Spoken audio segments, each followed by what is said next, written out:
Welcome back to my channel. आज के इस क्लास में मैं मोस्ट वीवीआई क्वेश्चन लेकर आया हूं जो कि आपको 2024 के एग्जाम में एकदम फाड़ कर रख देने वाला है एक क्वेश्चन। ठीक है, तो इसी तरह मेरे वीडियो बने रहिए। पहला क्वेश्चन की ओर हम बढ़ते हैं। पहला क्वेश्चन क्या कर रहा है आपका, सीसा और टीन की मिश्र धातु को कहते हैं। सीसा और टीन के मिश्र धातु को क्या कहते हैं? चलिए जल्दी बता दीजिए। सोल्डर कहते हैं कि स्टील कहते हैं कि गन मेटल कहते हैं, उपधातु कहते हैं? जल्दी बताइए, चलिए जल्दी बताइए। सीसा और टीन की मिश्र धातु को कहते हैं सोल्डर। क्या बोलते हैं? सोल्डर कहते हैं। ठीक है ना।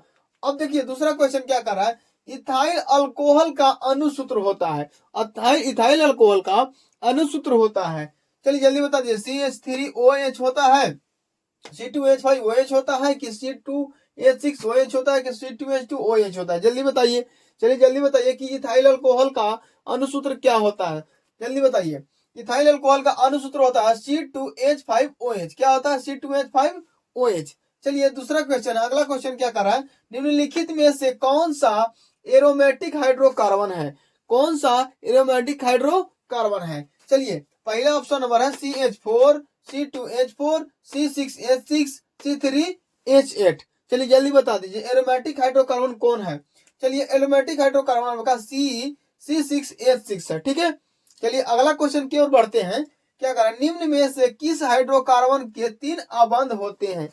कौन से हाइड्रोकार्बन है जिसमें के 3 आबंध होते हैं जिसको? ठीक है ना।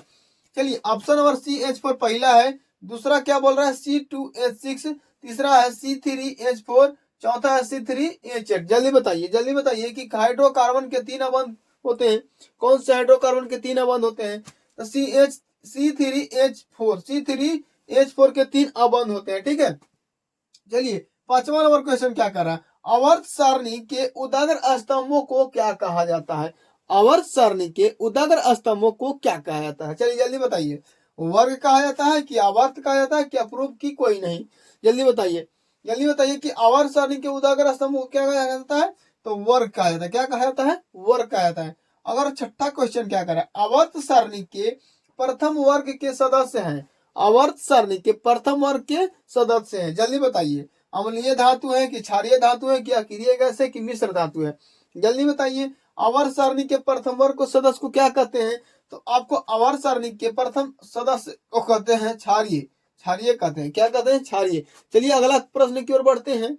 चलिए आपका 7वां प्रश्न क्या कह रहा है कि आवर्त सारणी में शून्य समूह का तत्व है। आवर्त सारणी में शून्य समूह का तत्व है। चलिए जल्दी बताइए, H है कि He है कि CO2 है कि Cl2 है? जल्दी बताइए, जल्दी बताइए कि आवर्त सारणी में शून्य समूह का तत्व कौन है? तो मैं जब बता दूं कि आवर्त सारणी में शून्य समूह का तत्व है He, हीलियम। ठीक है ना।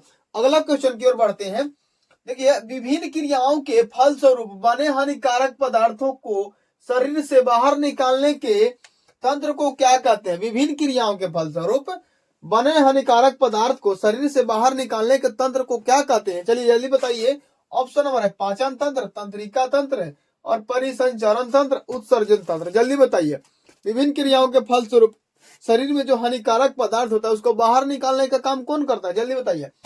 आपका जो उत्सर्जन तंत्र है यही जो है बाहर से बाहर निकालता है खराब पदार्थ को। ठीक है ना। चलिए 9वां क्वेश्चन क्या कर रहा है, एक कृत्रिम वृक्क नाइट्रोजनी अपशिष्ट उत्पादों को रुधिर से किस प्रक्रिया द्वारा निकालता है? कह रहा है कि एक कृत्रिम वृक्क नाइट्रोजनी अपशिष्ट उत्पादों को रुधिर से किस प्रक्रिया द्वारा निकालता है? पहला ऑप्शन है पुनरावशोषण, दूसरा है निस्यंदन, तीसरा है आस्तर और चौथा है अपोहन। जल्दी बताइए इसमें से कौन सा ऑप्शन और सही होगा? जल्दी बताइए। चलिए आपका अपोहन जो है वो सही हो जाएगा। ठीक है ना। चलिए अगला क्वेश्चन की ओर बढ़ते हैं। मनुष्य के शरीर की सबसे बड़ी ग्रंथि क्या है?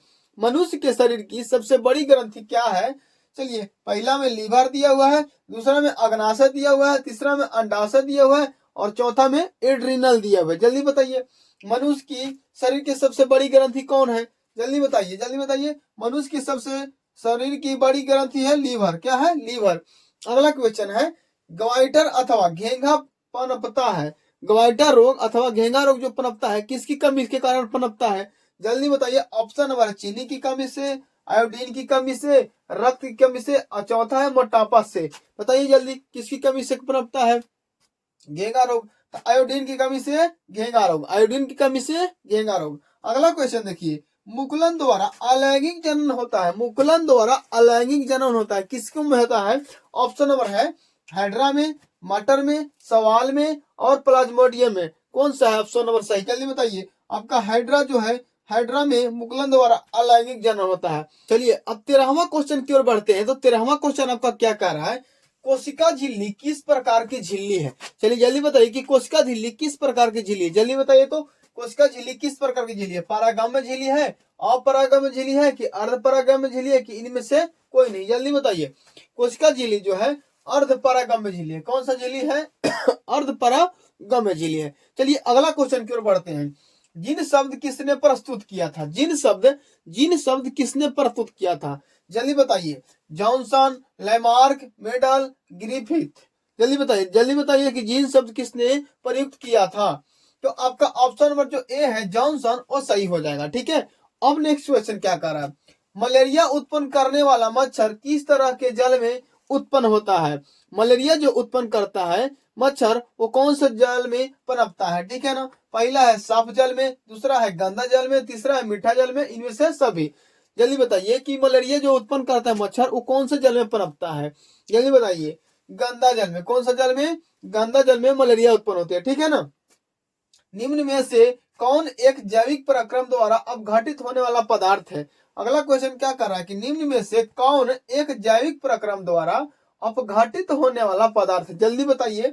ऑप्शन नंबर सूखे घास पत्ते, पॉलीथीन गैस, रबर, प्लास्टिक की बोतल। जल्दी बताइए। इसका ऑप्शन नंबर जो है ये सही हो जाएगा। क्या हो जाएगा? ये सही हो जाएगा कि सूखे घास पत्ते। ठीक है ना। ऑप्शन नंबर है सूखे घास पत्ते।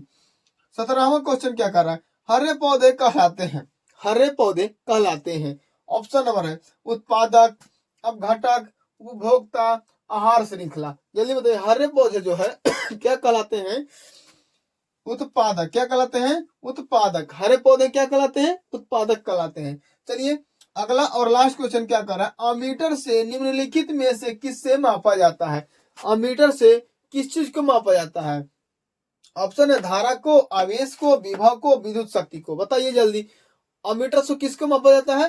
तो देखिए अमीटर से धारा को मापा जाता है, अमीटर से धारा को मापा जाता है। तो मिलते हैं दूसरे वीडियो में। अभी तक अपने मेरे चैनल को सब्सक्राइब नहीं किया तो चैनल को सब्सक्राइब कर लीजिए। हम मोस्ट वीवीआई क्वेश्चन लेकर आते रहेंगे आपके लिए। तब तक के लिए जय हिंद।